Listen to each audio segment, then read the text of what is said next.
The November fog of 1895 had descended upon London with the persistence of a creditor and the opacity of a politician's promise.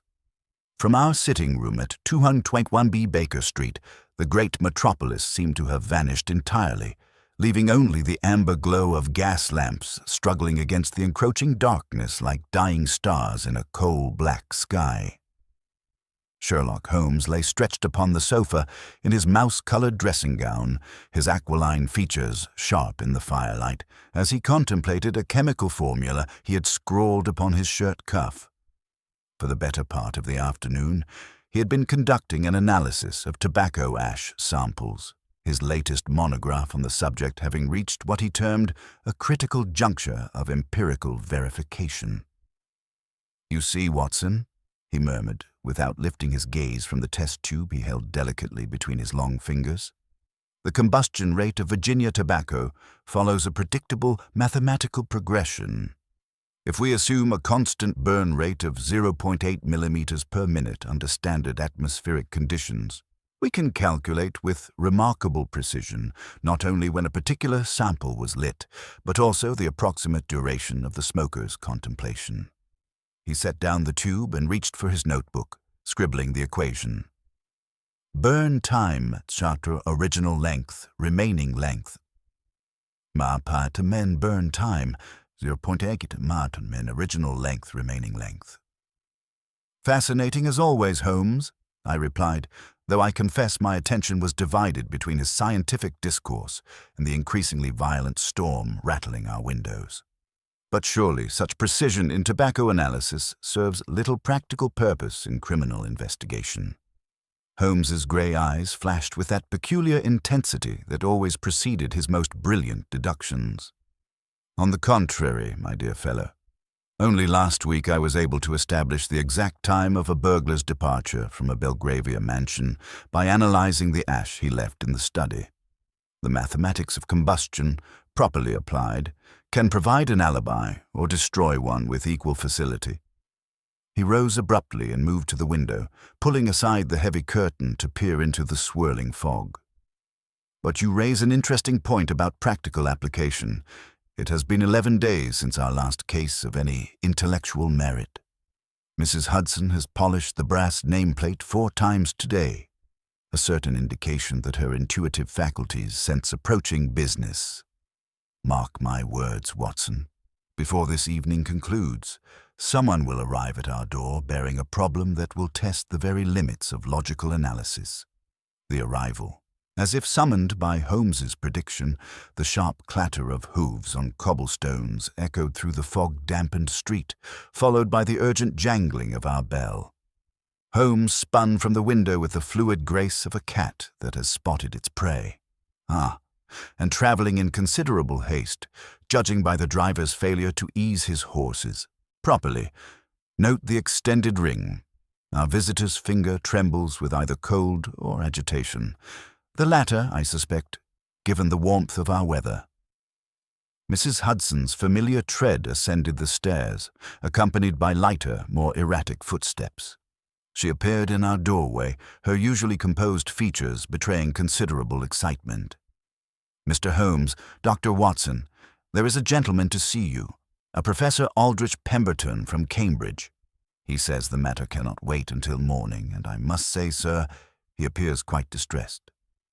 "Show him up immediately, Mrs. Hudson, and perhaps some brandy. I suspect our visitor has had a shock." The man who entered our sitting room was a study in academic dishevelment. Professor Pemberton appeared to be in his middle 50s, his graying hair wild from the wind and rain, his usually precise beard unkempt. His clothing, while of good quality, bore the telltale signs of hasty travel, mud on his boots, his collar askew, and his overcoat buttoned incorrectly. Most tellingly, his hands shook visibly as he clutched a leather satchel to his chest. "Mr. Holmes," he began without preamble, his cultured Cambridge accent strained with emotion, "I've come to you because the local authorities have proven utterly inadequate to the task before them. What I am about to tell you will sound like the ravings of a madman, but I assure you, every word is the absolute truth. Holmes gestured to the chair beside the fire. "Please, Professor, compose yourself. Dr. Watson will provide you with something to steady your nerves. Now then, begin at the beginning and omit nothing. I find that the most impossible cases often yield to the most methodical analysis." Pemberton accepted the brandy I offered and took a steadying draught before continuing. "Mr. Holmes, I am Professor of Ancient Mathematics at Cambridge, specializing in numerical systems of antiquity. 3 days ago, my colleague and closest friend, Dr. Marcus Blackwood, was found dead in his private study at Raven's Hollow, his country estate in Hertfordshire." "Dr. Blackwood," Holmes mused, "the author of Pythagorean Mysteries in Medieval Manuscripts. I recall reading his work with considerable interest." "The same. Marcus was not merely a scholar, Mr. Holmes. He was a genius. His work on the mathematical principles underlying ancient ritual practices had earned him recognition throughout Europe. But his death," Pemberton's voice faltered, "his death defies every principle of logic and natural law." Holmes leaned forward, his fingertips pressed together beneath his chin. "The circumstances, if you please. Marcus was found seated at his desk in his locked study. The door was bolted from the inside, the windows latched and barred. There was no mark of violence upon him, no sign of poison or struggle. The local physician declared it a heart seizure, brought on by overwork. But, Mr. Holmes, the room contained an arrangement so bizarre, so mathematically precise, that I knew immediately this was no natural death." "An arrangement?" I inquired. Pemberton opened his satchel with trembling fingers and withdrew a carefully drawn diagram. 7 candles, Dr. Watson. 7 black candles arranged in a perfect circle around his chair. But here is what baffles everyone except myself. They had not burned randomly. Each candle had been consumed to a specific height, creating a mathematical sequence that Marcus himself had been researching. Holmes snatched the diagram, his eyes blazing with interest. I moved to peer over his shoulder. The drawing showed 7 candles positioned at equal intervals around a circle. Beside each candle, Pemberton had noted the remaining height in inches. 7, 5, 3, 2, 3, 5, 7. "A palindromic sequence," Holmes breathed. "Perfectly symmetrical. And the mathematical significance. Marcus had been studying ancient ceremonial mathematics," Pemberton explained, his voice gaining strength as he entered his area of expertise. "The sequence 7532357 appears in several medieval texts as representing the 7 stages of temporal dissolution. According to these manuscripts, it was believed that time itself could be manipulated through precise mathematical ritual." Holmes began pacing the room with that restless energy that always accompanied his most complex cases.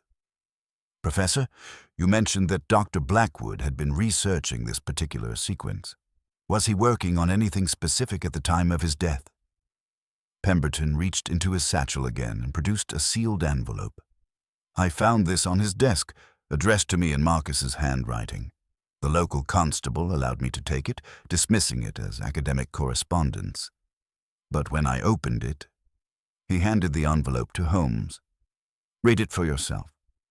Holmes extracted a sheet of heavy paper covered in Blackwood's precise handwriting. "My dear Aldrich, if you are reading this, then my calculations have proven correct, and I am no longer among the living. The sequence has been completed, and the ancient mathematics have claimed their price. Do not mourn for me. I have glimpsed truths that few men are privileged to see. The pattern is everything, and the pattern demands completion. 7 points upon the circle, 7 stages of the descent.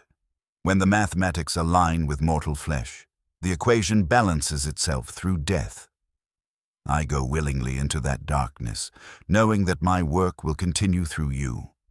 The key lies in the 7th position, the mirror of the first. When you understand the palindrome's true meaning, you will know who among my circle possesses the knowledge to complete what I have begun. Trust no one at Raven's Hollow. The student has become the master, and the master seeks to transcend the very boundaries of existence.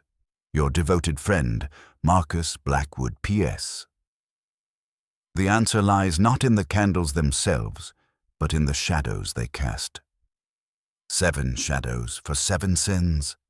7 sins for 7 souls. A heavy silence fell over our sitting room as Holmes refolded the letter. When he finally spoke, his voice carried a note of grim fascination. "Professor Pemberton, you have brought me a case that combines the impossible with the inevitable, a locked-room mystery governed by mathematical precision. Dr. Blackwood's letter suggests he anticipated his own death, yet the circumstances make murder seem physically impossible." "Then you believe it was murder?" Pemberton asked eagerly. "I believe, Professor, that someone at Ravenshollow possesses knowledge of both ancient mathematics and modern chemistry. A dangerous combination in the hands of a killer. The palindromic sequence of the candles was not random decoration, but a calculated message. The question is, a message to whom?" Holmes moved to his desk and began pulling down various volumes from his extensive library. "Watson, if you would be so good as to pack our traveling bags. Professor Pemberton, we shall accompany you to Hertfordshire tomorrow morning. But first, I must research the historical significance of this 7 stages of temporal dissolution. If Dr. Blackwood was indeed murdered, his killer has left us a trail of mathematical breadcrumbs that, properly followed, will lead us directly to their door." "You truly believe you can solve this?" Pemberton asked, hope flickering in his eyes. Holmes paused in his examination of a leather-bound manuscript, a thin smile playing about his lips. "Professor, I have built my reputation upon the principle that when you eliminate the impossible, whatever remains, however improbable, must be the truth. In this case, we are dealing with someone who believes they have committed the perfect crime by hiding murder within the guise of mystical mathematics. They have made one crucial error, however." "What is that?" I asked. "They have assumed that no one else would recognize the true significance of their mathematical signature. But mathematics, like crime, follows immutable laws, and every equation, no matter how complex, can be solved by the application of sufficient logic and knowledge." Holmes returned to his books, his mind already racing ahead to the challenges that awaited us at Ravenshollow. "The game is afoot, Watson. Tomorrow we venture into a world where ancient mathematics and modern murder intersect, and where 7 candles may hold the key to unmasking a killer who believes themselves beyond the reach of earthly justice." As I retired to my room that evening, I could not shake the feeling that we were about to embark upon one of our most challenging cases. The Night of 7 Candles, as I had already begun to think of it, promised to test not only Holmes's powers of deduction, but our very understanding of what was possible in the realm of criminal investigation. The storm continued to rage outside our windows, but within the walls of 221B Baker Street, the greatest detective in London prepared to match wits with a murderer who killed by mathematics and vanished like smoke into the shadows of an impossible crime. The morning train to Hertfordshire carried us through countryside stripped bare by autumn's hand, the fields lying fallow under a pewter sky that promised rain before evening. Holmes had spent the night immersed in medieval manuscripts, and as our carriage rattled northward, he shared the fruits of his research with characteristic precision. "Watson, the 7 stages of temporal dissolution appears in 3 independent sources from the 13th century," he announced, consulting his notebook. "Each describes a mathematical ritual involving the precise burning of 7 candles over 7 hours. The sequence 7532357 was believed to represent the dissolution of temporal barriers, not mere superstition, but a mathematical principle these ancient scholars claimed to have discovered." Professor Pemberton leaned forward eagerly. Marcus had become obsessed with that very formula. He believed the medieval mathematicians had uncovered something genuine, a numerical relationship we had yet to rediscover in our modern age. "And who else in his household knew of this research?" Holmes inquired, his grey eyes fixed upon the passing landscape. "His assistant, Julian Fane, certainly, a brilliant young mathematician from Cambridge whom Marcus had taken under his wing 2 years ago. Then there was his niece, Clara Blackwood, who managed the household, but took little interest in her uncle's more esoteric pursuits. The housekeeper, Mrs. Dalton, had been with Marcus for 20 years and was privy to all his habits. Finally, there were his frequent scholarly visitors, myself included, who came to discuss his findings. Holmes made careful notes. I shall require detailed information about each individual's relationship to the deceased and their knowledge of his work. Begin with the assistant, if you please. Julian Fane is 26, exceptionally gifted in numerical theory. Marcus discovered him through his dissertation on Fibonacci sequences in ancient architecture. The young man worshipped his mentor, followed every instruction with religious devotion. Yet I detected occasional flashes of impatience. Julian felt his own theories deserved greater recognition. The train began its approach to our destination as Holmes pressed for more details. In Dr. Blackwood's letter, he wrote that the student has become the master. A curious phrase. To whom might it refer? That troubled me throughout the night, Pemberton admitted. It could mean Julian, who was technically his student. But Marcus used similar language in his theoretical work, believing that true understanding required the pupil to eventually surpass the teacher. Dying men rarely indulge in abstract philosophy, Holmes observed dryly. That phrase was meant to identify someone specific. Ravenshollow proved to be a substantial Elizabethan manor, its dark brick facade rising from manicured grounds like a monument to scholarly solitude. As our carriage approached the main entrance, a young woman in mourning dress emerged to greet us. Clara Blackwood, her composed bearing barely concealing recent grief. Professor Pemberton, she said, her voice steady despite the circumstances. These must be the gentlemen from London. Mr. Holmes, Dr. Watson, you are most welcome.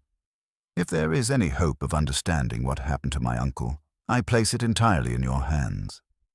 We were soon joined by a tall, sandy-haired young man whose intense gaze and nervous energy marked him immediately as the scholarly assistant. Julian Fane, he introduced himself with barely concealed agitation. I must tell you, Mr. Holmes, that Uncle Marcus's death was no ordinary passing. The mathematical precision of those candles, it suggests forces beyond conventional understanding. All forces, Mr. Fane, yield to systematic analysis, Holmes replied coolly. I should like to examine the study immediately. Clara produced a heavy iron key. The room has remained locked since the authorities completed their investigation. Only Professor Pemberton and I possess keys. The study beyond the oak door was a scholar's sanctuary. Floor-to-ceiling bookshelves, a massive desk covered with calculations, and windows overlooking the estate's gardens. But dominating the center was the circle where 7 candles had stood, their positions still marked by small pools of hardened wax on the Persian carpet. Holmes dropped to his knees with his magnifying glass, examining each wax pool with microscopic intensity. For several minutes, the only sound was his sharp breathing as he crawled in a precise spiral toward the room's center. Observe, Watson, he called softly, pointing to the 7th position, the candle that had burned to 7 inches. In a sealed room with no drafts, candle wax should pool symmetrically. Yet here, the wax has guttered entirely to one side, suggesting rapid movement during the burning process. Using his tweezers, he extracted a tiny fragment from the solidified wax, a minuscule shard of blue glass, barely visible to the naked eye. Holmes rose, his expression grave. Gentlemen, Dr. Blackwood's death was indeed no natural passing. Someone in this house possesses knowledge of both ancient mathematics and modern chemistry. A deadly combination. The palindromic sequence was not mystical ceremony, but calculated misdirection. The impossible crime is beginning to unravel, and our killer has made one crucial error. They forgot that while numbers may be abstract, physical evidence is obstinately concrete. Holmes held the tiny blue fragment up to the window light, rotating it between his long fingers with the delicacy of a jeweler examining a precious stone. The shard caught the pale autumn sun, revealing its true nature with crystalline clarity. Watson, observe the curvature of this fragment, not flat glass from a window pane, but curved. Note also the slight prismatic quality and the deliberate blue tinting. This is a lens, specifically from a pair of protective spectacles designed to shield the eyes from intense chemical illumination. Julian Fane stepped backward involuntarily, his face draining of color. I don't understand the significance, Mr. Holmes. Do you not? Holmes's grey eyes fixed upon the young mathematician with predatory intensity. Then perhaps you can explain the fresh silver nitrate stains upon your right cuff. Stains you claimed resulted from photographic development, yet you carry no trace of the characteristic chemical odors associated with that process. Before Fane could respond, Holmes had moved to the massive oak desk, his attention captured by the scattered papers covered in mathematical notations. He lifted one sheet, holding it to the light with the same careful scrutiny he had given the glass fragment. Professor Pemberton, you mentioned that Dr. Blackwood had been experimenting with the practical applications of his temporal dissolution theory. What specific chemicals had he ordered from London? Pemberton consulted a small leather notebook. Magnesium powder, sulfur compounds, potassium nitrate, and several metallic salts whose purposes I could not fathom. Marcus was quite secretive about their intended use. Holmes nodded grimly. The components for producing an intensely bright chemical flare, one that would require protective eyewear to observe safely. Mr. Fane, your spectacles appear to be missing a lens. The young man's hand moved instinctively to his waistcoat pocket, then stopped. They were damaged yesterday. I had intended to have them repaired. Yesterday being the day after Dr. Blackwood's death, Holmes observed with deadly precision. Most convenient timing for an optical accident. He turned his attention to the 7 pools of hardened wax, kneeling once more to examine their mathematical precision. Drawing out his measuring tape, he carefully gauged the diameter of each pool and the remaining candle stubs that Clara had preserved. Watson, if we assume standard beeswax candles of 12 inches initial height, burning at the rate of approximately 1 inch per hour under normal atmospheric conditions, we can calculate the precise duration of combustion. He scribbled rapidly in his notebook. Zau text, burn duration, d'exchafoindre frac. Text, initial height. Cha text, final height. Text burn rate per hour. The candles in positions 1 and 7 burned from 12 inches to 7 inches, 5 hours of combustion. Position 2 and 6, 7 hours. Positions 3 and 5, 9 hours. The central candle, 10 hours. Yet this creates an impossibility. He rose, his expression grave. Dr. Blackwood was last seen alive at 8 o'clock in the evening. His body was discovered at 7 the following morning, 11 hours later. If these candles had been lit during his lifetime and burned continuously, they would have been consumed entirely. Instead, we find them arranged in a perfect palindromic sequence, suggesting they burned for precisely the calculated durations to achieve these specific heights. Clara Blackwood moved closer, her composure beginning to crack. What are you suggesting, Mr. Holmes? I am suggesting, Miss Blackwood, that these candles were never lit during your uncle's lifetime. They were cut to predetermined lengths and ignited after his death to create the illusion of mystical circumstances surrounding what was, in fact, a calculated murder. Holmes moved to the fireplace, where cold ashes lay scattered in the grate. Using his tweezers, he extracted several charred fragments, piecing them together on the mantelpiece like a macabre puzzle. Financial records, he announced. Recent transactions involving substantial sums. Mr. Fane, did Dr. Blackwood owe you money for your collaborative research? Fane's composure finally shattered completely. He promised me co-authorship. The Royal Society publication would have established my reputation, but he intended to claim sole credit for discoveries that were rightfully mine. When I demanded my fair share of the anticipated royalties, He laughed and said I was merely a calculating machine, useful, but ultimately replaceable. So you replaced him instead, Holmes said quietly. But how did you manage the locked room, Mr. Fane? That remains our central puzzle. The young mathematician's shoulders sagged in defeat. The chemical flare, he whispered. Marcus had developed a compound that burned with extraordinary intensity for exactly 7 minutes. I convinced him to demonstrate it in his study that evening, claiming I had discovered an error in his calculations that required immediate verification. Holmes nodded with grim satisfaction.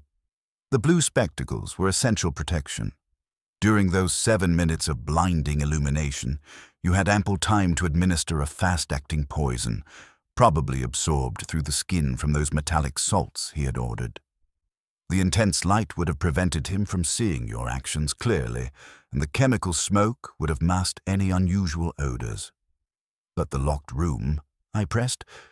Elementary, Watson. Mr. Fane never left the room at all. He remained hidden in the large wardrobe in the corner, a hiding place that would have been perfectly adequate during the cursory examination by local authorities. After they departed and the house settled for the night, he emerged, arranged the pre-cut candles in their mathematical sequence, lit them, and departed through the window. "Impossible!" Clara exclaimed. "The windows were latched from the inside." Holmes smiled thinly. Were they, Miss Blackwood? Or were they merely made to appear so? A simple modification to the latch mechanism, a small spring device that would automatically engage the lock when the window was closed from the outside, would create that illusion perfectly. He moved to the casement window and examined the latch with his magnifying glass. Yes, here we see the telltale scratches where the mechanism was recently altered. Quite ingenious, Mr. Fane. You combined your mathematical precision with considerable mechanical skill. Julian Fane stood in the center of the room, surrounded by the evidence of his elaborate deception, his brilliant mind finally outmatched by Holmes's relentless logic. The Night of 7 Candles had revealed its secrets at last, not through mystical mathematics, but through the inexorable application of scientific deduction to the ancient art of murder. The silence that followed Holmes's pronouncement stretched like a taut wire, broken only by the steady tick of the long case clock and the whisper of autumn wind against the casement windows. Julian Fane stood motionless in the center of the room, his face a mask of conflicting emotions. Relief, terror, and something else I could not quite identify. "Mr. Holmes," he said at length, his voice barely above a whisper, "your deduction is brilliant, as always, but it contains one fatal flaw." Holmes's grey eyes sharpened. "Indeed. Pray enlighten us, Mr. Fane.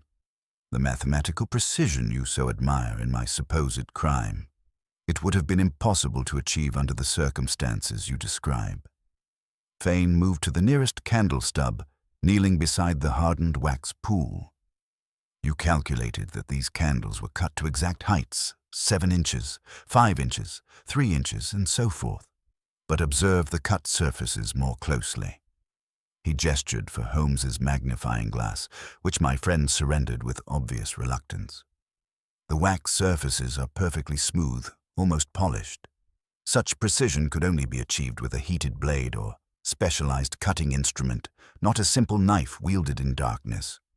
Moreover, the mathematical sequence you identified, 7532-357, represents measurements accurate to the millimeter.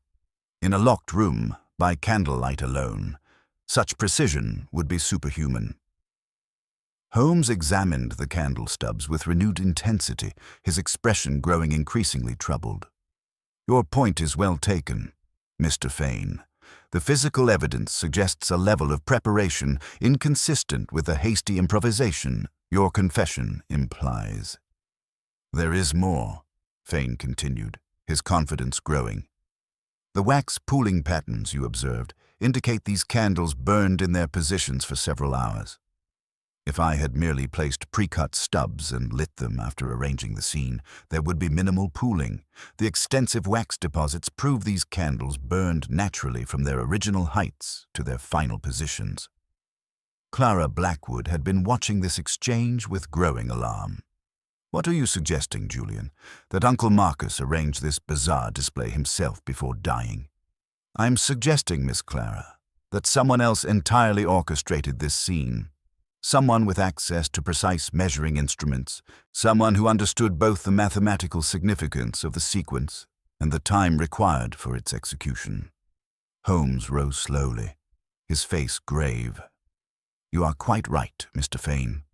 I was so eager to construct a logical narrative that I overlooked the physical impossibilities inherent in my own theory. The question remains, if you did not arrange this elaborate display, who did?" Professor Pemberton, who had remained silent throughout this exchange, cleared his throat nervously. "Perhaps we are overcomplicating matters. Marcus had been working with these mathematical sequences for months. Is it not possible that he arranged the candles himself as part of his research, and death simply overtook him during his experiments?" "An intriguing possibility," Holmes mused. "Yet Dr. Blackwood's letter specifically warns against trusting anyone at Ravenshollow. Why would a dying man compose such a message if his death were merely coincidental?" He began pacing the room with that restless energy that always accompanied his most complex cases. "No, gentlemen, we are dealing with a far more sophisticated adversary than I initially supposed. Someone who possesses not only intimate knowledge of Dr. Blackwood's research, but also the technical skill to create this mathematical tableau with perfect precision." "But who among us has such capabilities?" Clara asked, her voice strained. Holmes paused before the fireplace, studying the charred financial documents he had earlier retrieved from the ashes. "That, Miss Blackwood, is precisely what we must determine. The palindromic sequence was not random decoration. It was a message. But a message intended for whom?" He turned to face us all, his expression intense. "Consider Dr. Blackwood's final words. The student has become the master, and the master seeks to transcend the very boundaries of existence. This suggests someone who had not merely learned from him, but had surpassed him in understanding." "Surely that could apply to any of his colleagues," Pemberton protested. "Marcus corresponded with mathematicians across Europe. His work was widely known in academic circles." "True," Holmes acknowledged. "But the killer made one crucial error. They assumed that their mathematical signature would be interpreted as mystical ceremony rather than deliberate communication. They underestimated the possibility that someone might recognize the sequence's true significance and trace it back to its source." A heavy footstep in the corridor interrupted his analysis. Mrs. Dalton, the elderly housekeeper, appeared in the doorway, her weathered face creased with worry. "Begging your pardon, Miss Clara," she said, wringing her hands, "but there's a gentleman at the door. Says he's come from Cambridge about Dr. Blackwood's papers. A Professor Mortimer, he calls himself. Claims he has urgent business regarding the doctor's mathematical research." Holmes's eyes blazed with sudden interest. "Professor Mortimer? That name does not appear in any of Dr. Blackwood's correspondence that I have examined. Most curious timing for an academic visit." "Shall I show him up?" Mrs. Dalton inquired. "By all means," Holmes replied, his voice carrying a note of anticipation. "I suspect Professor Mortimer's arrival may provide the final piece of our mathematical puzzle." As Mrs. Dalton departed, Holmes turned to us with grim satisfaction. "Gentlemen, Miss Blackwood, our mysterious adversary has just made their first tactical error. They have come to us." The gentleman who entered Dr. Blackwood's study bore all the hallmarks of distinguished academia, silver-haired and impeccably dressed, carrying a leather portfolio embossed with Cambridge's seal. Yet something in his pale, restless eyes immediately caught Holmes's attention, and I observed my friend's posture shift almost imperceptibly into that predatory alertness that always preceded his most penetrating interrogations. "Professor Mortimer," the stranger announced, extending his hand to Clara before addressing the assembled company. "I apologize for this intrusion during your time of grief, Miss Blackwood, but Dr. Blackwood and I were collaborating on research of considerable importance. I came as soon as I received Professor Pemberton's urgent message." Pemberton stepped forward, his brow furrowed in confusion. "But I sent no message, Professor. I have written to no one since Marcus's death, save to summon Mr. Holmes." A barely perceptible tick appeared at the corner of Mortimer's left eye, gone almost before it manifested, but not quickly enough to escape Holmes's notice. "Then there has been some confusion. I received a telegram yesterday bearing your signature, requesting my immediate presence at Ravenshollow." Holmes moved casually toward the desk, his grey eyes never leaving their visitor. "How remarkable, Professor, that you should arrive with such promptness. The telegraph announcing Dr. Blackwood's death was dispatched only yesterday afternoon. You must have departed Cambridge with extraordinary haste." "I was already travelling in Hertfordshire on university business," Mortimer replied smoothly, a fortunate coincidence that allowed me to respond immediately to the summons. "Coincidences," Holmes observed with deceptive mildness, "are rarely as convenient as they appear. But pray tell us about this collaboration. Professor Pemberton here was Dr. Blackwood's closest colleague, yet your name appears in none of the correspondence I have examined." Mortimer's grip tightened almost imperceptibly on his portfolio. "Our work was of a confidential nature, conducted through private channels. Marcus preferred discretion when dealing with theories that conventional academia might consider unorthodox." "Such as the 7 stages of temporal dissolution?" Holmes inquired, gesturing toward the circle of hardened wax. "Precisely." Mortimer's confidence seemed to return.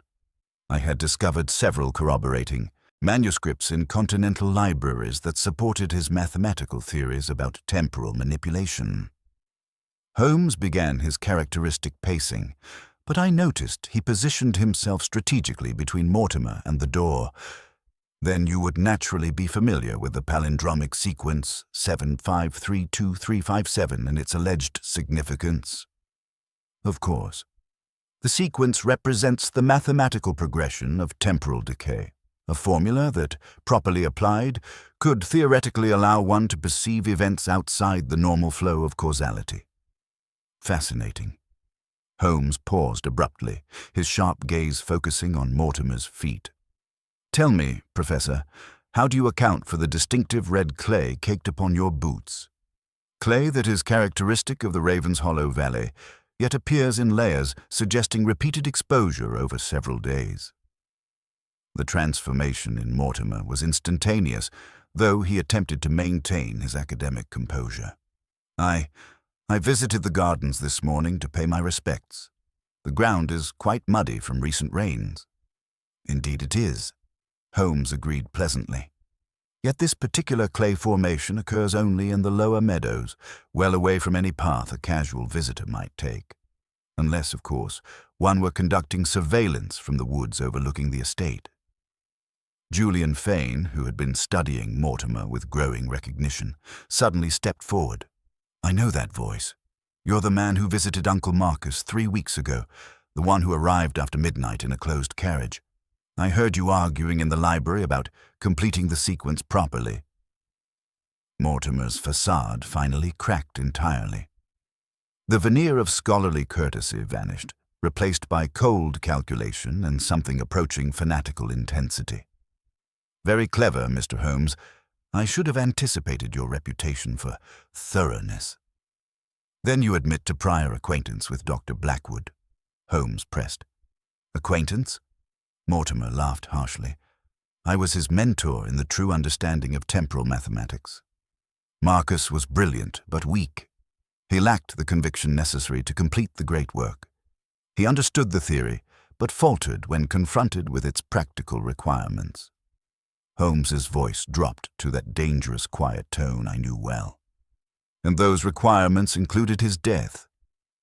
"Death is merely a transition in the greater equation," Mortimer replied with chilling matter-of-factness.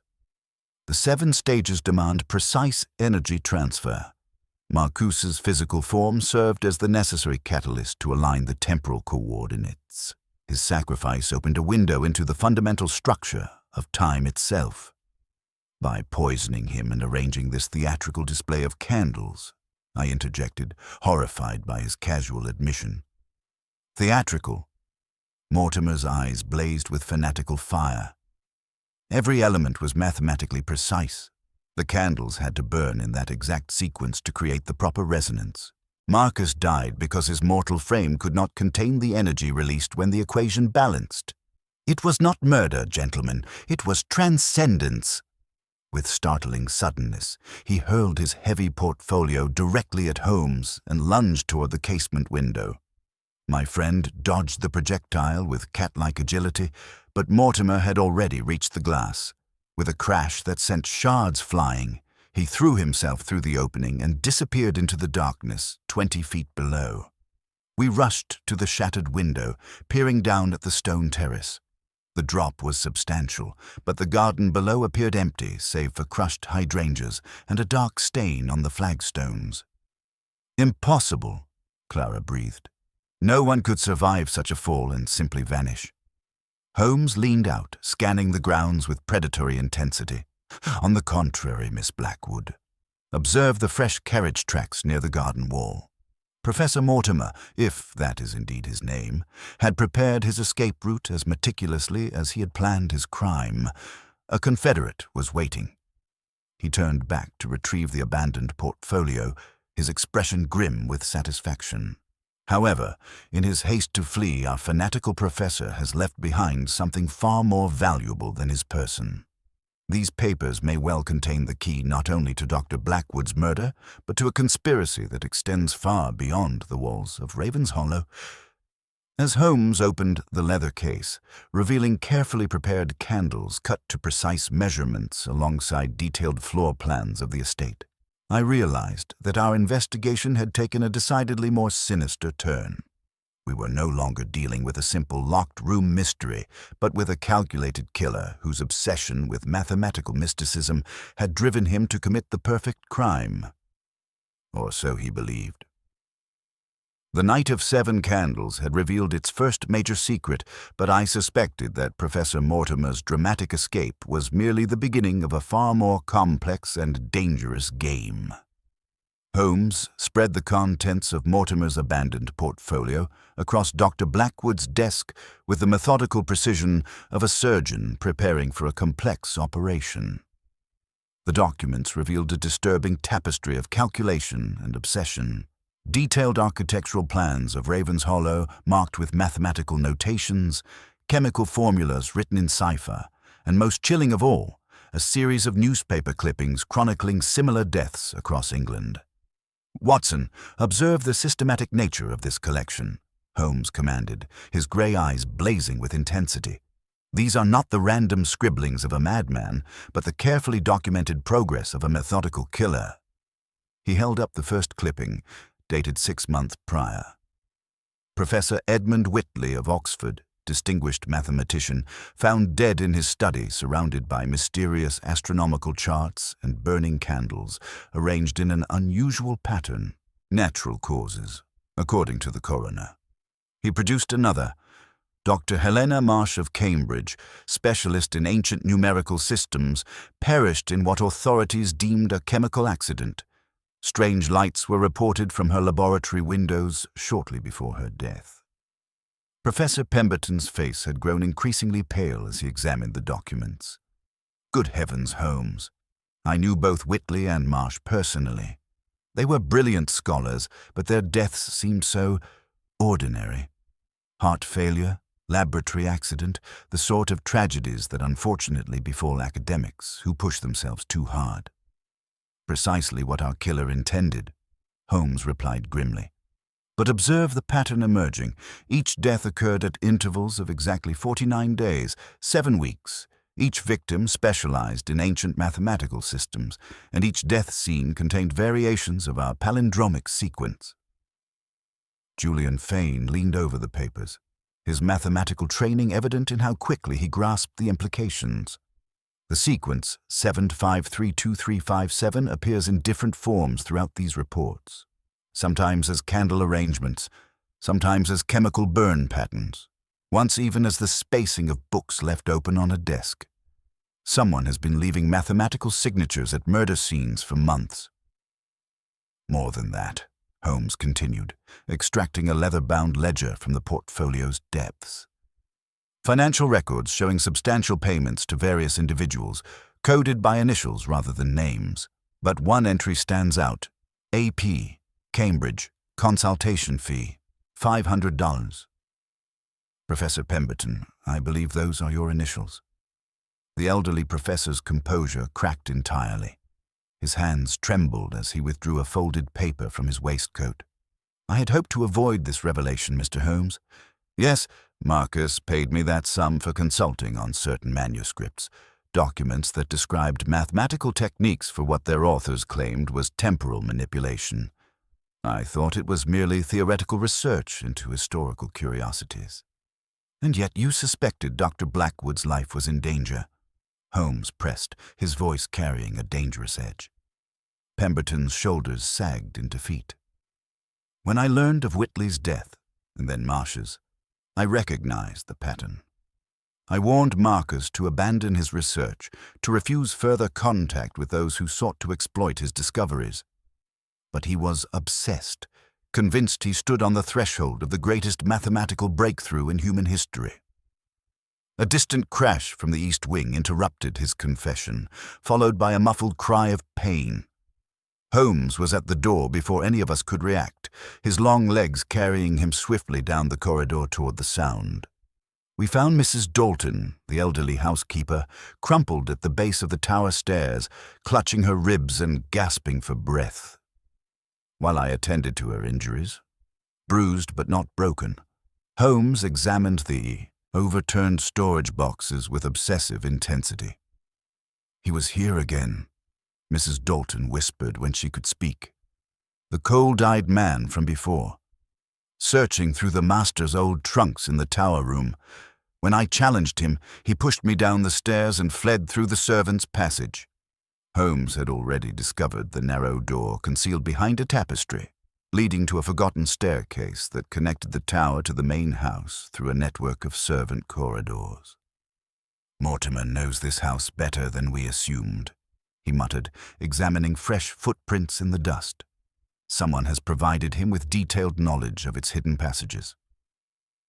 Returning to the study, Holmes arranged the evidence with renewed urgency. We are no longer dealing with a single fanatic, but with an organized conspiracy that has already claimed at least 6 lives. The Night of 7 Candles was not an isolated ritual. It was the latest in a carefully orchestrated series of murders disguised as academic accidents. He turned to face us all, his expression grave with determination. Mortimer failed to complete his work here because we interrupted him, but a man of his obsessive nature will not abandon his great work so easily. Somewhere in these documents lies the key to predicting his next move and our next victim. The storm outside intensified, rattling the windows like skeletal fingers demanding entry. In the flickering candlelight, surrounded by the evidence of mathematical murder, we prepared to delve deeper into a conspiracy that threatened to claim more lives before its deadly equation could finally be solved. Holmes began sorting the papers with mechanical precision, but I noticed his hands betrayed a slight tremor, whether from excitement or apprehension, I could not say. The case had evolved far beyond a simple locked-room mystery into something that challenged our very understanding of how far academic obsession could drive men toward darkness. The November storm intensified as darkness settled over Raven's Hollow like a funeral shroud, the wind howling through the estate's ancient chimneys with an almost human voice of lamentation. Holmes had commandeered the dining room as his operational headquarters, transforming the mahogany table into a battlefield of evidence where Mortimer's abandoned papers lay arranged with military precision under the harsh glare of multiple oil lamps. The pattern emerges. For the better part of 2 hours, Holmes had worked in concentrated silence, measuring, calculating, and cross-referencing with the methodical intensity that marked his most complex cases. When he finally spoke, his voice carried the weight of grim discovery. "Watson, Observe these newspaper clippings with fresh eyes. I initially noted the similarities in the death circumstances, but I failed to recognize the mathematical precision underlying their timing. He arranged the clippings in chronological order, his long fingers moving with surgical accuracy. Professor Edmund Whitley died on the 15th of August. Dr. Helena Marsh perished on the 3rd of October. Dr. Blackwood met his end on the 21st of November. I studied the dates, searching for the pattern that had captured Holmes's attention. The intervals appear irregular, Holmes. On the contrary, they follow a mathematical progression of absolute precision. He withdrew his notebook and began calculating. Text von Whitley to Marsh, August 15th to October, 49 text days, text, Marsh to Blackwood, October 3rd to November, 21 49 text days. Exactly 7 weeks between each murder, Holmes continued, his grey eyes blazing with intensity. But more significant still, observe Mortimer's notation system. Each victim is assigned a position in his palindromic sequence, and each death occurs at the precise interval required to maintain the mathematical harmony of his grand design. Professor Pemberton, who had been studying the documents with growing alarm, suddenly gripped the table's edge. Holmes, if the pattern continues, the next victim would be selected exactly 49 days after Marcus's death. That places the date at January 9th. Holmes finished grimly. 7 weeks hence. But I suspect our adversary has accelerated his timeline due to our interference. The question remains, who among the living fits his mathematical requirements? The Society revealed. Holmes produced a leather-bound journal from the deepest recesses of Mortimer's portfolio, its pages yellowed with age and filled with cramped handwriting in multiple hands. This document reveals the true scope of our adversary's conspiracy. 23 years ago, 7 brilliant mathematicians formed what they termed the Society of Temporal Mathematics, dedicated to unlocking what they believed were genuine secrets of manipulating time through numerical precision. He opened to a page bearing 7 signatures arranged in a perfect circle around a complex geometric diagram. The founding members, Dr. Edmund Whitley, Dr. Helena Marsh, Dr. Marcus Blackwood, Professor Aldrich Pemberton, and 3 others who concealed their identities behind classical pseudonyms: Septimus, Kronos, and Terminus. Good God, I breathed, understanding the implications.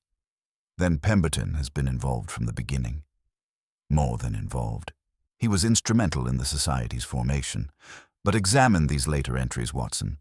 The group's noble academic intentions gradually corrupted into something far more sinister. Someone among the 7 became convinced that true temporal transcendence required the ultimate sacrifice, the systematic elimination of the other members. Holmes traced his finger along passages that grew increasingly obsessive and violent in tone. The killer is methodically destroying the Society in the precise order of their palindromic sequence. Whitley occupied position 1, Marsh position 2, Blackwood position 4, the central point. If my analysis is correct, Professor Pemberton represents position 3, making him the next intended victim. Chemical precision. Julian Fane, who had been examining Mortimer's chemical notations with the intensity of his mathematical training, suddenly looked up with dawning horror. Mr. Holmes, these formulas are not merely theoretical. The palindromic sequence 7532357 corresponds exactly to the ratios of chemical compounds Mortimer has been perfecting. He held up a sheet covered in precise measurements. 7 parts magnesium powder, 5 parts sulfur, 3 parts potassium nitrate, 2 parts charcoal. Then the sequence reversed. This creates an accelerant that burns at temperatures exceeding 2000 degrees Celsius, hot enough to reduce bone to ash and eliminate virtually all forensic evidence. Holmes snatched the paper, his expression growing increasingly grave as he studied the calculations. Ingenious and diabolical. The previous victims were found dead under circumstances involving fire or chemical accidents because Mortimer has been perfecting a method of murder that leaves no physical evidence. The mathematical sequence is not merely symbolic. It is a precise recipe for destruction. But why reveal the pattern through the candle arrangement in Uncle Marcus's study? Clara asked, her voice steady despite the growing horror of our discoveries. Because, Holmes replied, his tone carrying a note of grudging admiration. Our killer possesses the peculiar vanity of the superior intellect. He wishes not merely to commit the perfect crime, but to demonstrate his mathematical genius in the process. The candles were his signature, a challenge to anyone clever enough to recognize their significance. The ancient foundation. Holmes moved to examine the architectural drawings Mortimer had prepared of Raven's Hollow, his attention focusing on the detailed basement plans. These diagrams reveal knowledge that extends far beyond casual observation. Someone has provided Mortimer with information about the estate's deepest secrets. He traced the outline of chambers that lay beneath the main house. Raven's Hollow was constructed upon the ruins of a 12th century priory, was it not? The original foundations still exist in the cellars, and I suspect they conceal something far more significant than wine storage. Mrs. Dalton, despite her injuries, nodded slowly from her chair by the fire. The master spent considerable time in the old foundations this past month, sir. Said he'd discovered something that would revolutionize our understanding of medieval mathematics. But he kept the door locked and allowed no one else below.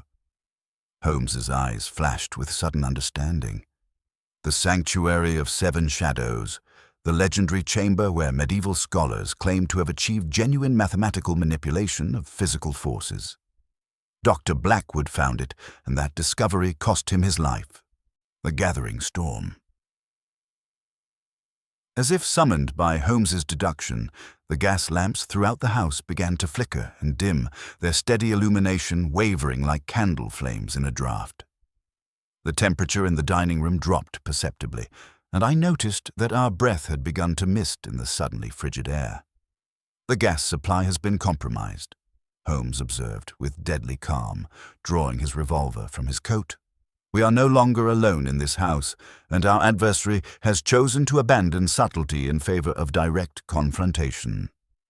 From the depths of the estate came the sound of heavy doors opening and closing, followed by footsteps, too many for a single intruder. The mathematical precision that had characterized Mortimer's previous crimes was giving way to something more desperate and immediate. Holmes moved to the window, peering into the storm-lashed darkness.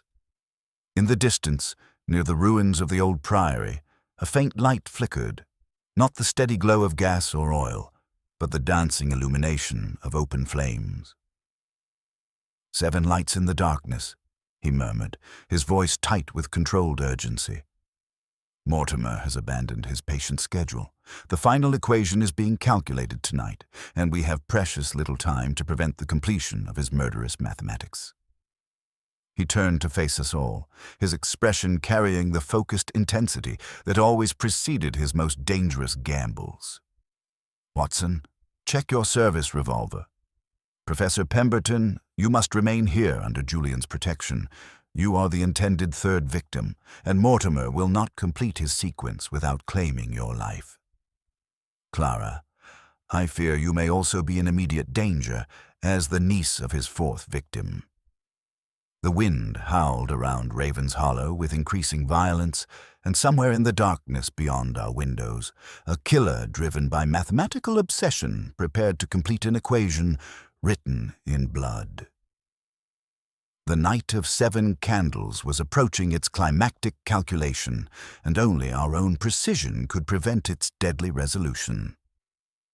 Holmes extinguished the remaining lamps with swift, economical movements, plunging us into the protective darkness that might serve as our only advantage against an adversary who had already proven himself a master of impossible crimes. The game has entered its final stage, he whispered into the blackness, and the mathematics of murder demand their ultimate proof.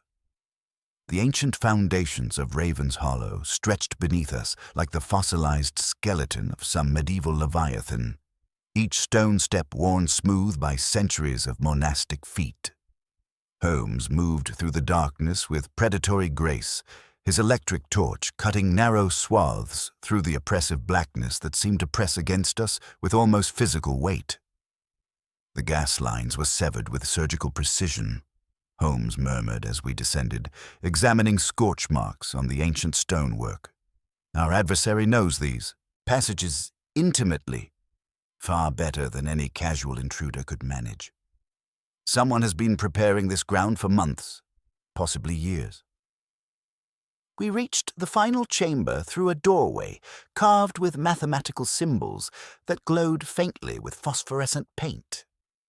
The sanctuary of 7 shadows revealed itself as a circular room 30 feet in diameter, its domed ceiling supported by 7 stone pillars arranged in perfect geometric harmony. Upon each pillar, someone had recently carved fresh symbols that pulsed with that same eerie luminescence. But it was the figure standing at the chamber's center that stopped us cold. Professor Aldrich Pemberton stood beside a circular stone altar, his elderly features illuminated by 7 candles arranged in the now familiar palindromic sequence. Gone was the trembling, grief-stricken colleague who had summoned us to Baker Street. In his place stood a man of terrible composure, his eyes burning with fanatic intensity.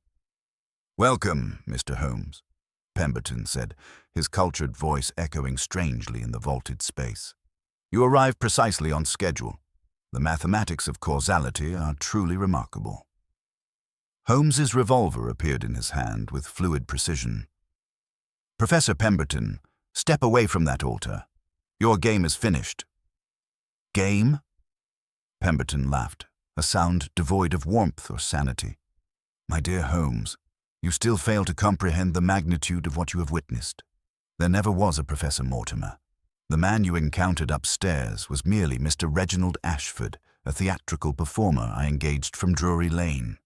His dramatic escape through the window was accomplished with a simple rope ladder concealed in the garden." The revelation struck like a physical blow. Holmes's grey eyes blazed as the implications cascaded through his brilliant mind.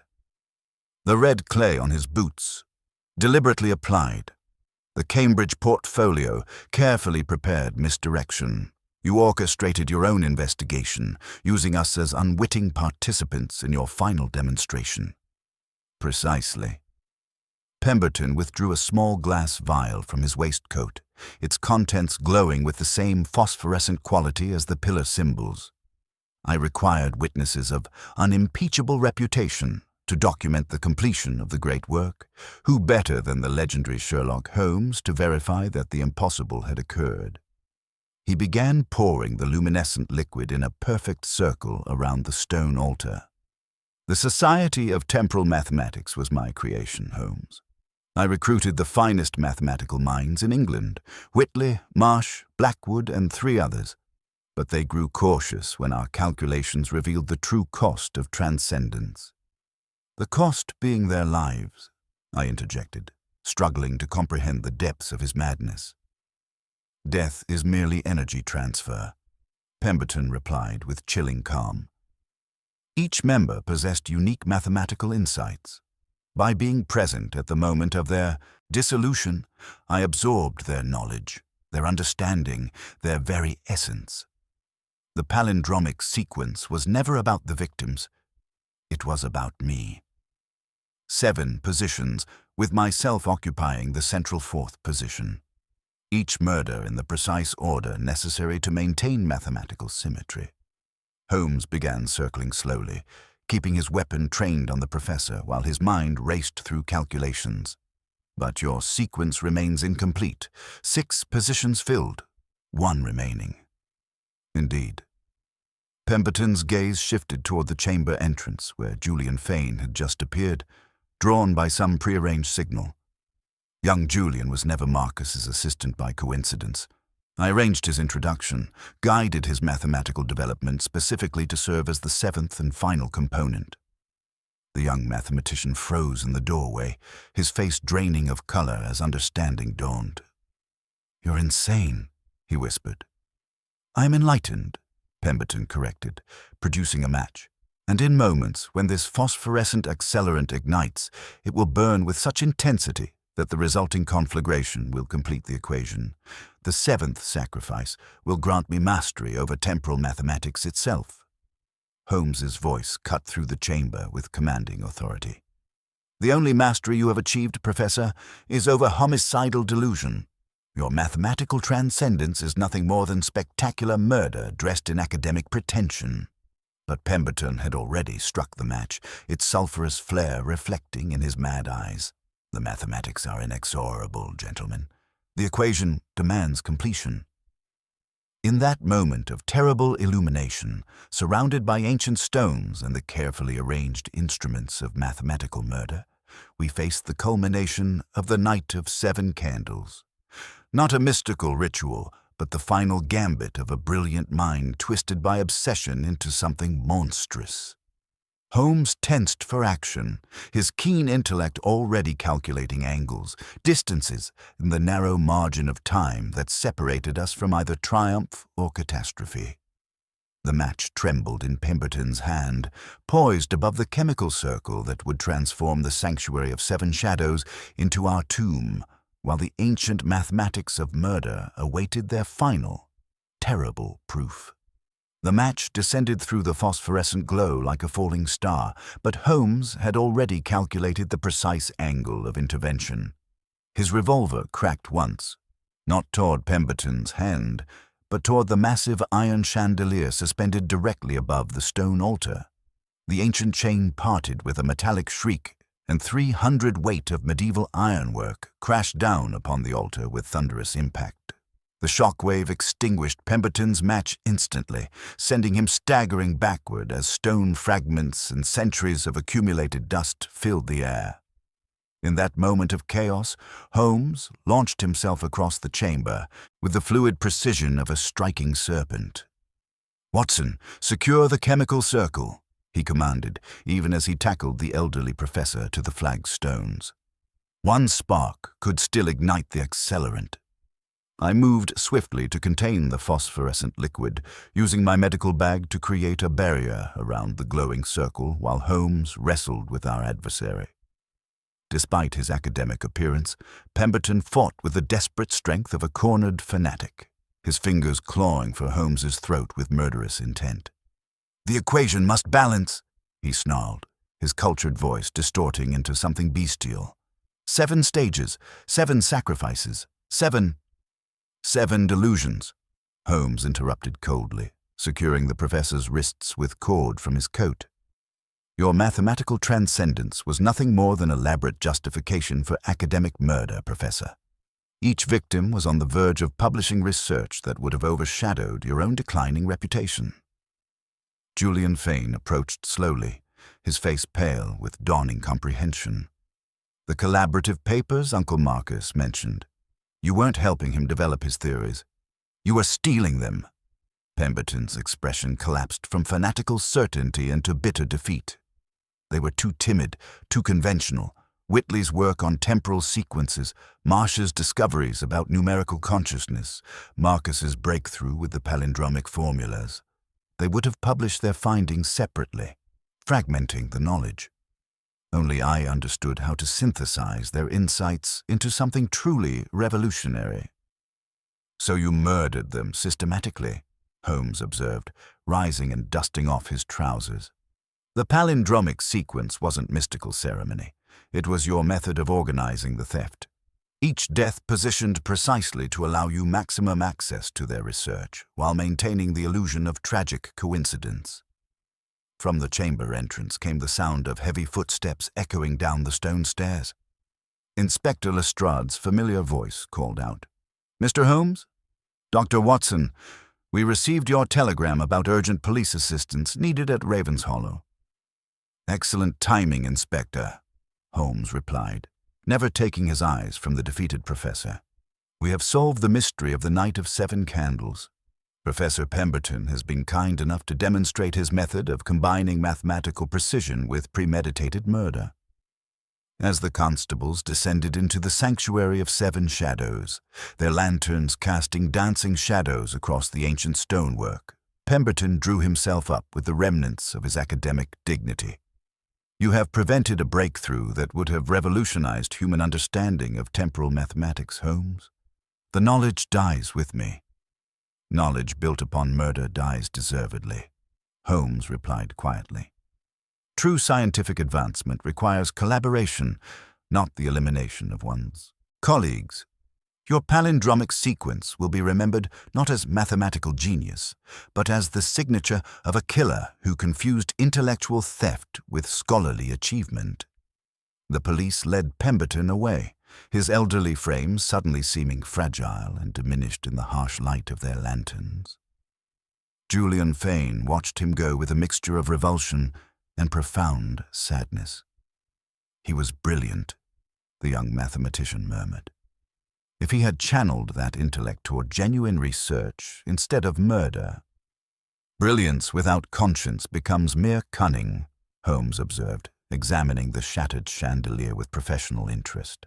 Professor Pemberton possessed the mathematical skill to create an elaborate cipher of death, but he lacked the wisdom to understand that knowledge gained through murder is worthless knowledge indeed. Clara Blackwood emerged from the gallery above, her face drawn but relieved. "Is it truly over, Mr. Holmes? Will there be no more victims in this terrible sequence?" "The sequence is broken, Miss Blackwood," Holmes assured her. "Mathematics may be eternal, but the man who perverted them to justify murder is now in custody. Your uncle's genuine research will survive, untainted by the crimes committed in its name."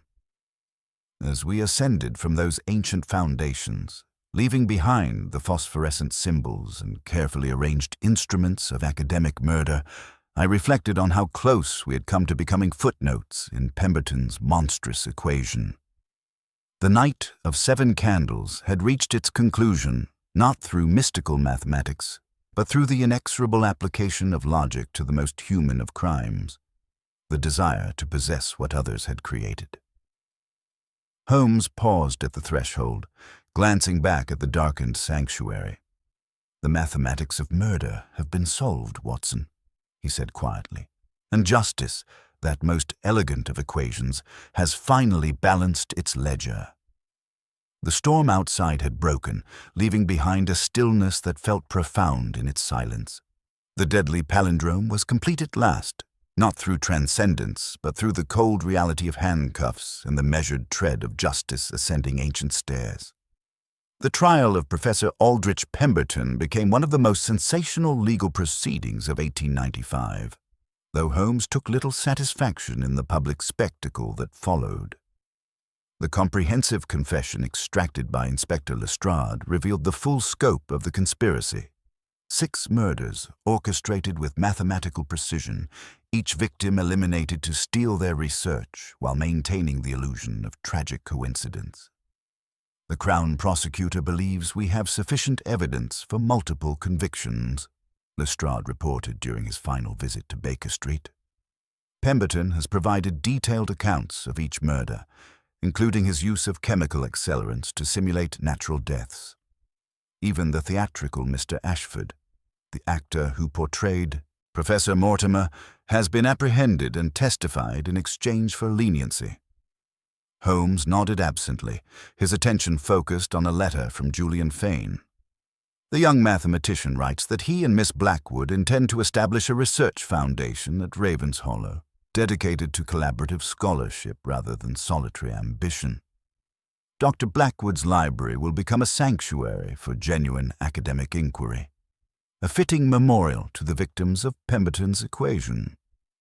"And what of the mathematical theories themselves?" I inquired. "Was there any substance beneath Pemberton's mystical pretensions?" "Indeed there was, Watson. Stripped of their supernatural trappings, the temporal mathematical principles represent legitimate advances in number theory. Julian has discovered that the palindromic sequence, properly understood, describes certain fundamental patterns in nature, not mystical transcendence, but genuine scientific insight. The tragedy lies in how brilliance was perverted into an instrument of murder. Holmes moved to his violin, drawing the bow across the strings in a contemplative melody.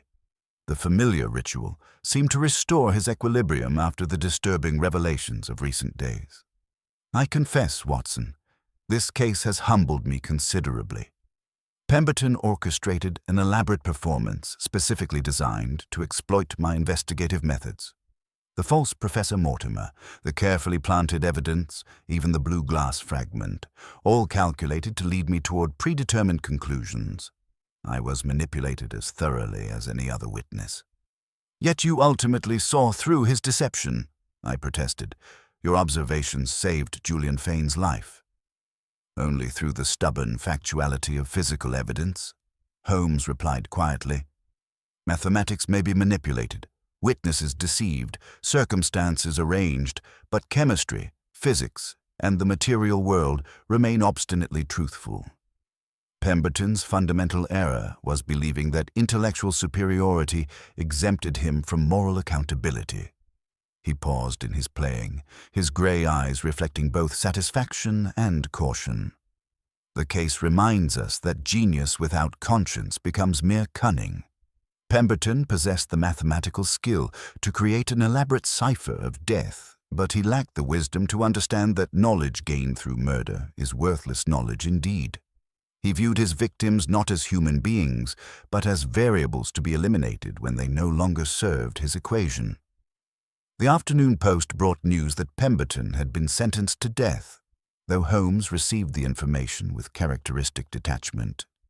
Justice has balanced its ledger, he observed simply.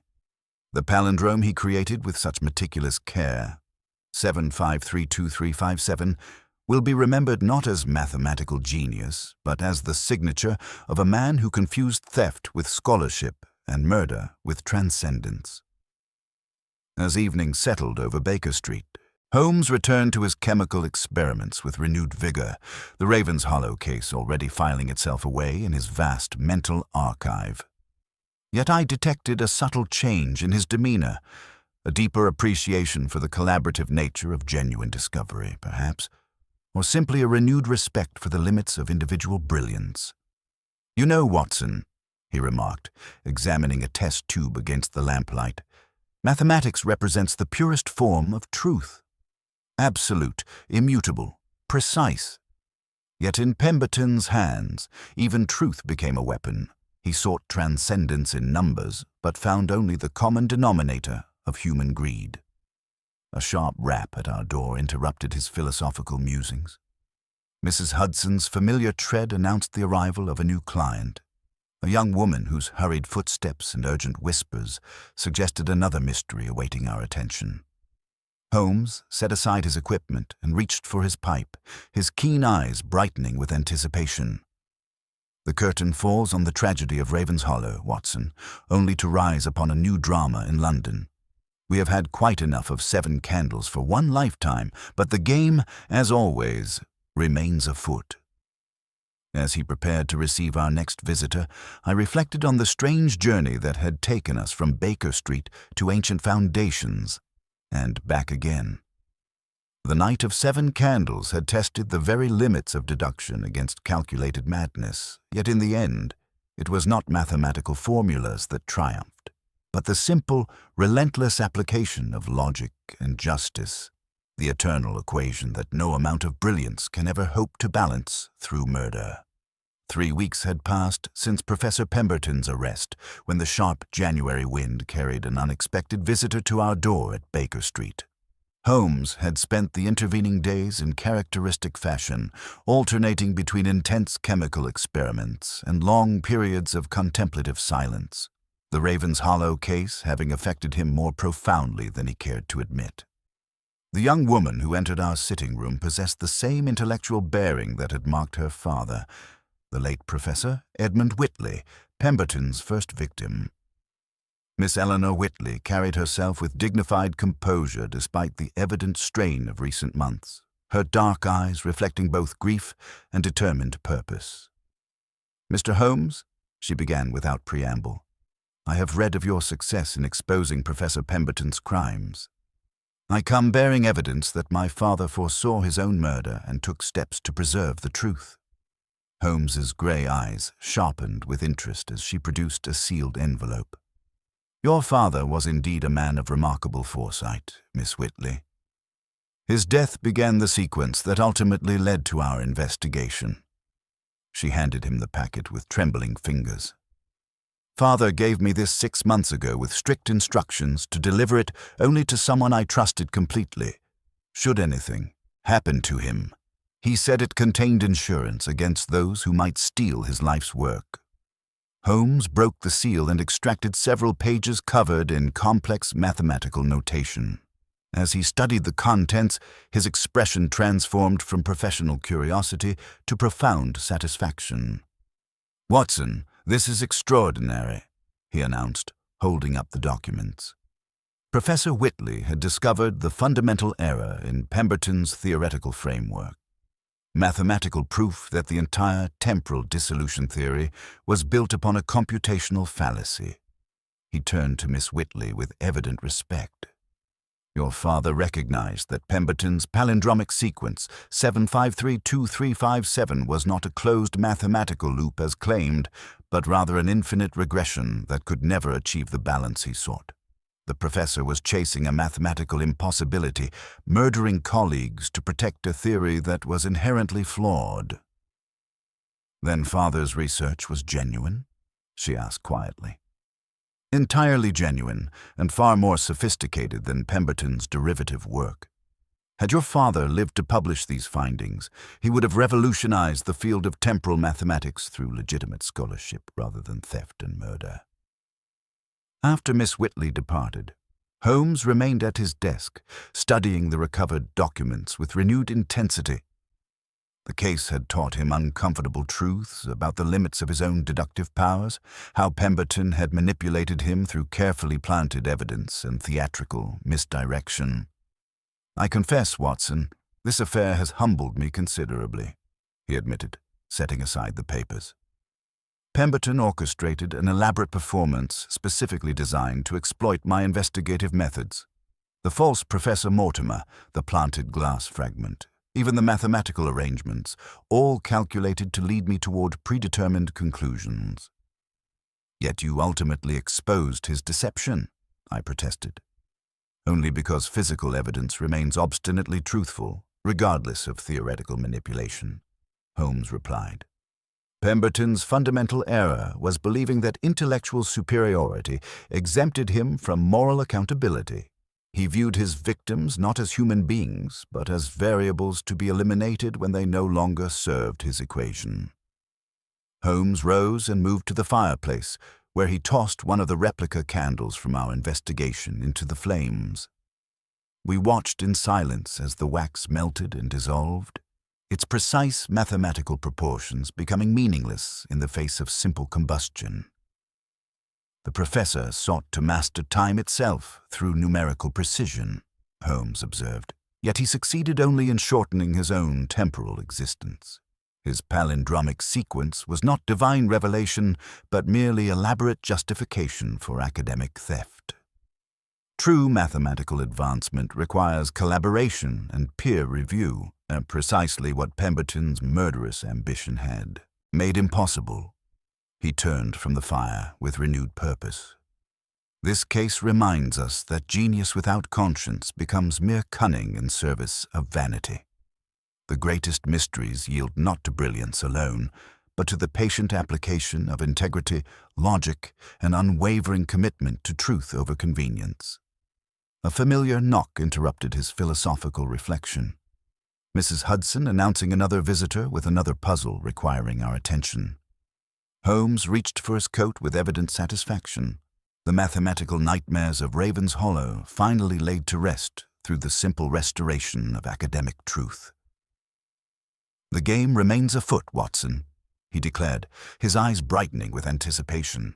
"But I shall endeavor to remember that the human pieces on our board bleed when struck, and that no equation, however elegant, can justify the taking of human life." As we prepared to receive our next client, I reflected that the Night of Seven Candles had concluded not with mystical transcendence, but with the quiet triumph of mathematical honesty over murderous ambition. A far more satisfying resolution than any supernatural revelation could have provided. The case was closed, its deadly palindrome finally balanced not through arcane ritual, but through the inexorable machinery of justice and truth. The spring of 1896 brought unexpected closure to the Ravens Hollow affair when Julian Fane's comprehensive monograph appeared in the Cambridge Mathematical Review. Titled Temporal Mathematics and the Palindromic Fallacy, a critical analysis of Dr. Marcus Blackwood's discoveries, the publication created an immediate sensation in academic circles, not merely for its mathematical rigor, but for its unflinching examination of how intellectual ambition had corrupted into homicidal obsession. Holmes received his complimentary copy with evident satisfaction, spending an entire morning absorbed in its technical arguments. "Young Fane has done admirable work," he remarked, setting aside the volume with careful precision. "He demonstrates conclusively that Pemberton's central thesis was fundamentally flawed from its inception. The professor murdered 6 colleagues to protect a theory that could never have achieved the transcendence he claimed." The final resolution. The letter that arrived with Fane's publication brought news that completed our understanding of the tragedy's scope. Julian and Clara Blackwood had announced their engagement, along with their intention to transform Ravenshollow into a collaborative research foundation dedicated to Dr. Blackwood's legitimate mathematical discoveries. The estate's ancient foundations would house a library where scholars could work together rather than in isolation, a living memorial to the victims of Pemberton's deadly equation. Miss Blackwood writes that they have named the main research hall after her uncle, Holmes noted, scanning the elegant script. She believes Marcus would have approved of knowledge shared freely rather than hoarded jealously. The palindromic sequence that Pemberton used to justify murder will now represent something far more noble: the cyclical nature of learning, where each generation builds upon the discoveries of those who came before. Inspector Lestrade's final visit to Baker Street brought word that Professor Pemberton had died in his cell at Newgate Prison, officially from heart failure brought on by the strain of imprisonment. Yet the inspector's troubled expression suggested complications that the official report had omitted.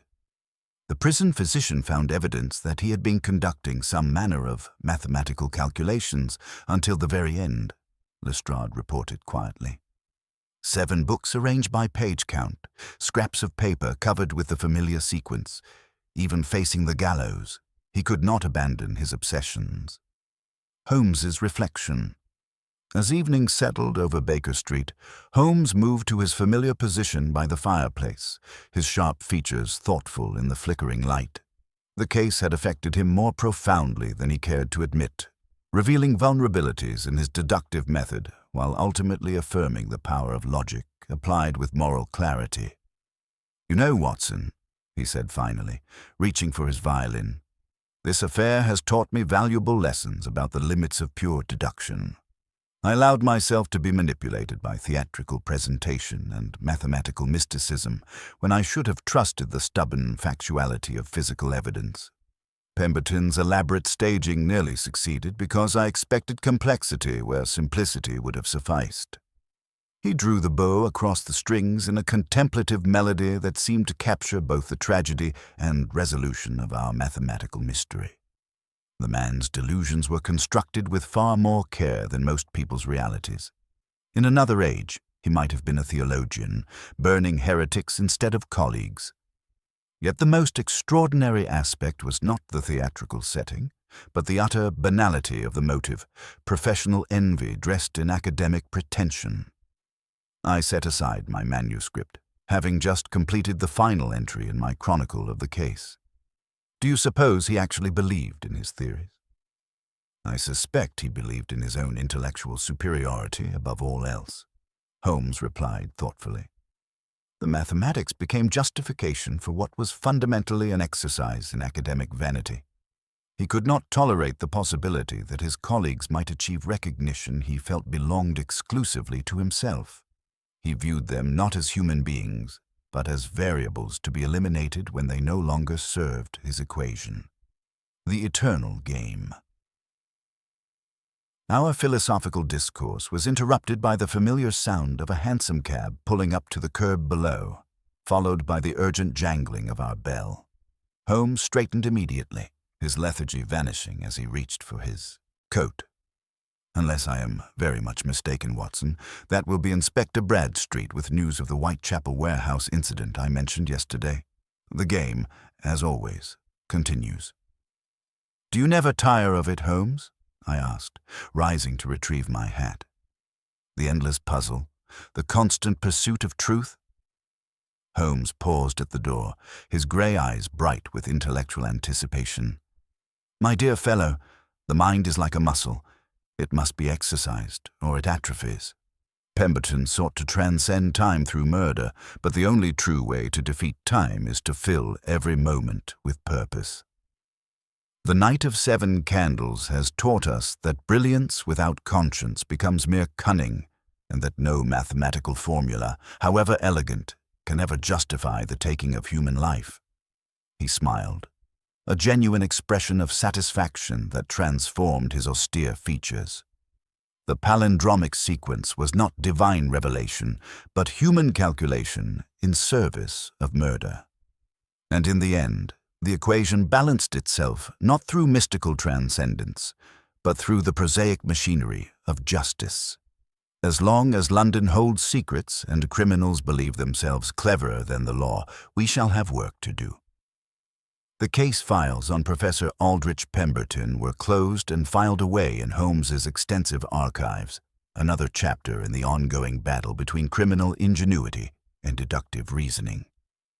Yet the lessons of Ravenshollow lingered, a reminder that the greatest crimes often hide behind the most elaborate intellectual pretensions, and that truth, like mathematics itself, remains absolute regardless of how cleverly one attempts to disguise it.